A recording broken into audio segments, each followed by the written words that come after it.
दोस्त, जब सरदार वल्लभ भाई पटेल की मुलाकात महात्मा गांधी से हुई तो यह उनके जीवन का एक मोड़ था, क्योंकि दोस्त गांधी जी की सादगी, सत्य और अहिंसा के सिद्धांतों ने सरदार वल्लभ भाई पटेल को गहराई से प्रभावित किया। और दोस्त उसी समय सरदार वल्लभ भाई पटेल ने तय किया कि अब जीवन सिर्फ वकालत में नहीं बल्कि आज़ादी की लड़ाई में बीतेगा। गांधी जी और पटेल का रिश्ता दोस्त ऐसे था कि जैसे कि आत्मा और शरीर का होता है। गांधी जी को कोई भी योजना बनानी होती थी और पटेल जी को उस योजना को जमीन स्तर पर पूरा करना होती थी। दोस्त, कहना चाहूँगा सन 1918 ईस्वी में गुजरात के खेड़ा जिले में अकाल पड़ गया, फसलें बर्बाद हो गई, लेकिन अंग्रेज सरकार ने कर माफ कभी नहीं किया। वो अपना टैक्स माफ करने से इनकार कर दिया। पटेल ने किसानों को तब नेतृत्व करना शुरू कर दिया। अंग्रेजों को तब झुकना पड़ा। जब सरदार वल्लभ भाई पटेल इस नेतृत्व में आए, किसानों के नेतृत्व करने लगे, तब अंग्रेज को इस टैक्स को माफ करना पड़ा और दोस्त टैक्स अपने आप माफ हो गया। और दोस्त, कहना चाहूँगा सन 1928 ईस्वी में जब बारदोली सत्याग्रह हुआ तो पटेल के जीवन का ये एक टर्निंग पॉइंट था। अंग्रेजों ने फिर से किसानों पर भारी कर लगा दिया। पटेल ने जनता को पुनः फिर से इकट्ठित किया, संगठित किया। आंदोलन का नेतृत्व फिर से सरदार वल्लभ भाई पटेल करने लगे और अंत में इसका रिजल्ट क्या निकला कि रिजल्ट यही निकला कि अंग्रेज को पुनः फिर से पीछे हटना पड़ा। अब हर जीत के बाद जनता ने उन्हें सम्मान पूर्वक से सरदार की उपाधि उनको दी। दोस्त, कहना चाहूँगा खेड़ा की मिट्टी से बारदोली की गुंजाई, खेड़ा की मिट्टी से बारदोली की गुंजाई, किसानों की ताकत ने अंग्रेजों को हराई। क्या मैंने कहा कि खेड़ा की मिट्टी से बारदोली की गुंजाई, किसानों की ताकत ने अंग्रेजों को हराई। जहां सरदार खड़ा हो जाता है मैदान में, जहां सरदार खड़ा हो जाता है मैदान में, वहां जीत की जीत लिखी जाती है इतिहास में, लिखी जाती है इतिहास में। दोस्त, वल्लभ भाई पटेल ने नमक सत्याग्रह से लेकर भारत छोड़ो आंदोलन तक हर जगह बढ़ चढ़कर हिस्सा लिया। वे गांधी जी के सबसे भरोसेमंद साथी थे। जेल गए, यातनाएं सही, लेकिन कभी वो पीछे नहीं हटे। उनकी खासियत यही थी कि वे जनता से सीधे जुड़े रहा करते थे। किसानों और मजदूरों को अपना बात बताया करते थे, अपना बात से मनाते थे। उनकी आवाज जनता की आवाज बन चुकी थी।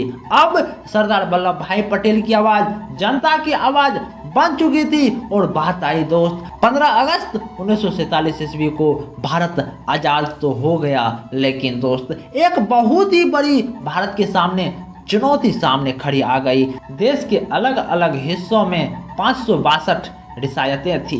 कोई पाकिस्तान में मिलना चाहता था तो कोई स्वतंत्र रहना चाहता था। उस समय के गृह मंत्री बने सरदार वल्लभ भाई पटेल इस कठिन कार्यों को अपने हाथों में लिया और उन्होंने राजाओं को, नवाबों से उन्होंने बातचीत करना शुरू किया और उन्होंने वहीं पर उन सभी को समझाने लगे। और जहां पर सरदार वल्लभ भाई पटेल को जरूरतें होती थी तो वहां पर सरदार वल्लभ भाई पटेल अपना कड़ा रुख भी अपनाया।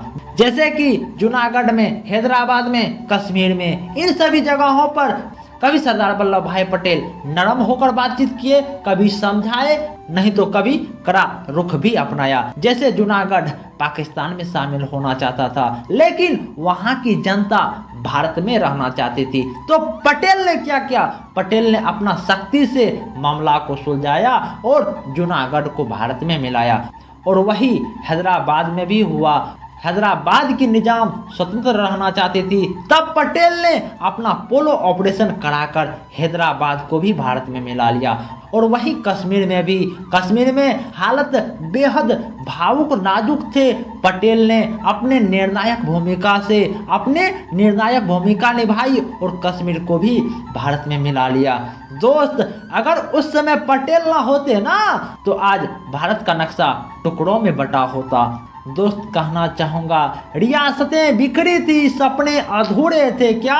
रियासतें बिखरी थी, सपने अधूरे थे, हर कोने में खड़े अलग सुर थी। रियासतें बिखरी थी, सपने अधूरे थे, हर कोने में खड़े अलग सुर थे। पर लौह पुरुष ने जब कमान संभाली, भारत की तस्वीर अखंडता में डाली, अखंडता में डाली।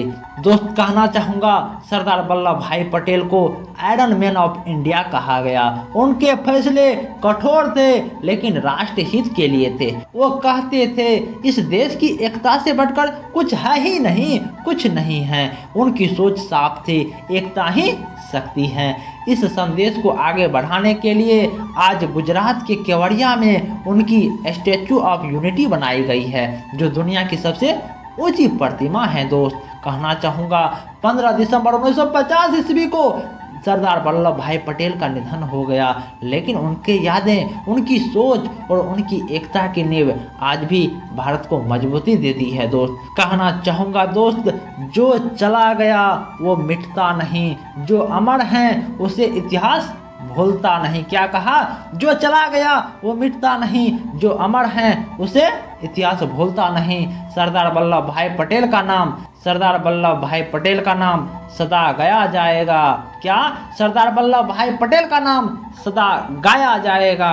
भारत का हर बच्चा उन्हें याद करेगा। दोस्तों, सरदार वल्लभ भाई पटेल सिर्फ एक नेता नहीं थे, बल्कि भारत की आत्मा थे। उन्होंने हमें सिखाया कि अगर हम सब एकजुट रहें तो कोई ताकत हमें हरा नहीं सकती।